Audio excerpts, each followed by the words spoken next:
اے بنی اسرائیل، میرے وہ احسان یاد کرو جو میں نے تم پر کیے، اور یہ کہ میں نے تم کو اہل عالم پر فضیلت بخشی۔ اور اس دن سے ڈرو جب کوئی شخص کسی شخص کے کچھ کام نہ آئے، اور نہ اس سے بدلہ قبول کیا جائے، اور نہ اس کو کسی کی سفارش کچھ فائدہ دے، اور نہ لوگوں کو کسی اور طرح کی مدد مل سکے۔ اور جب ابراہیم کی اس کے پروردگار نے چند باتوں میں آزمائش کی تو وہ ان میں پورے اترے۔ فرمایا کہ میں تم کو لوگوں کا پیشوا بناؤں گا۔ انہوں نے کہا کہ پروردگار، میری اولاد میں سے بھی پیشوا بنائیو۔ فرمایا کہ میرا قول و قرار ظالموں کے لیے نہیں ہوا کرتا۔ اور جب ہم نے خانہ کعبہ کو لوگوں کے لیے جمع ہونے اور امن پانے کی جگہ مقرر کیا، اور حکم دیا کہ جس مقام پر ابراہیم کھڑے ہوتے تھے اس کو نماز کی جگہ بنا لو،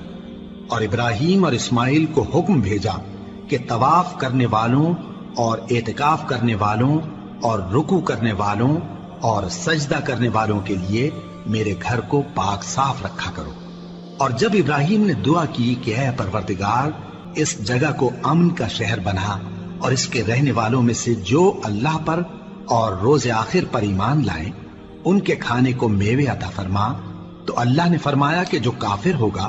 میں اس کو بھی کچھ مدت تک سامان زندگی دوں گا، مگر پھر اس کو عذاب دوزخ کے بھگتنے کے لیے مجبور کر دوں گا، اور وہ بری جگہ ہے۔ اور جب ابراہیم اور اسماعیل بیت اللہ کی بنیادیں اونچی کر رہے تھے تو دعا کیے جاتے تھے کہ اے ہمارے پروردگار،